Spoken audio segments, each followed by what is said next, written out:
Les mots peuvent ressembler aux rayons X. Bien utilisés, ils transpercent n'importe quoi.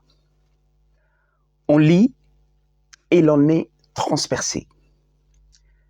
Imaginez un monde où tout le monde est heureux.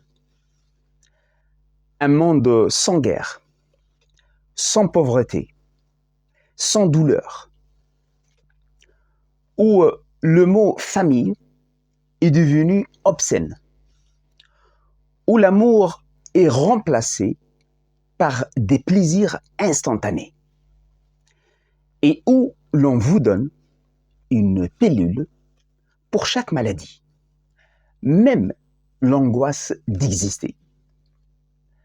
Ce monde, Aldous Huxley l'a imaginé en 1932, bien avant Internet, les écrans et les drogues de synthèse.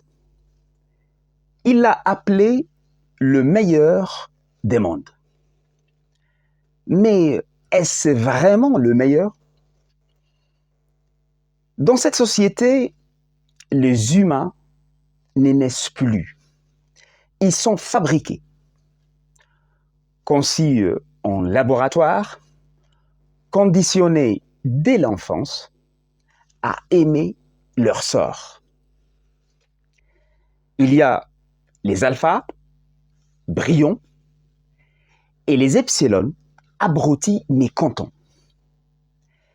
Et entre les deux, un ordre bien huilé. Chaque caste est conçu pour sa fonction. Plus de famille, plus de culture, plus de solitude. Tout est plaisir, rapide, léger. On vous donne du soma, une drogue qui efface tristesse, doute, révolte. Le sexe est libre, sans amour ni attachement. La société est stable, propre, ordonnée. Et dans cet univers parfait surgit un grain de sable. Un jeune homme qu'on appelle le sauvage, élevé à l'écart, dans une réserve où l'on croit encore au livre, au Dieu, à la souffrance et à l'amour.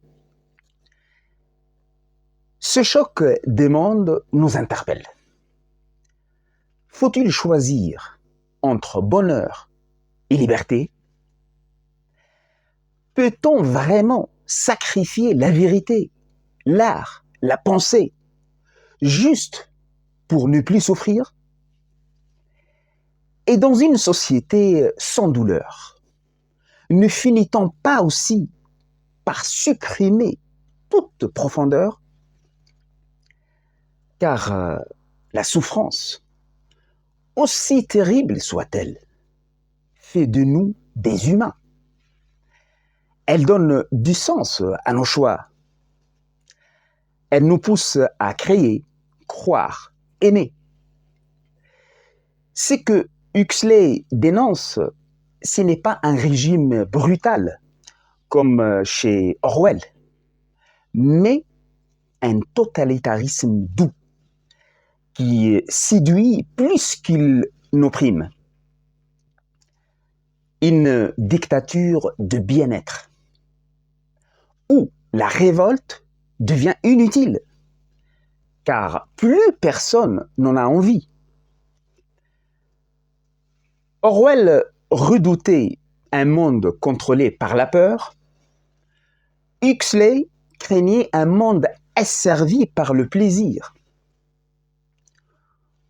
Aujourd'hui déjà, on nous vend du calme, de la distraction, de l'oubli, des likes à la place de l'amour, des séries au lieu de la solitude, des slogans à la place de la pensée, une civilisation sans tragédie, donc sans grandeur, un monde où l'on meurt sans avoir jamais vécu. Alors, le meilleur des mondes, vraiment, ou le plus insidieux des cauchemars? La question reste ouverte. À nous de choisir, vivre pleinement avec nos doutes, nos douleurs, nos passions, ou glisser doucement dans une paix sans âme. Je vous invite à lire Le meilleur des mondes.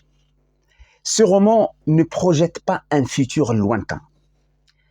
Il éclaire silencieusement les glissements du présent. Et parfois, ce sont les fictions les plus inquiétantes qui disent le plus vrai sur le monde réel. Merci pour votre attention.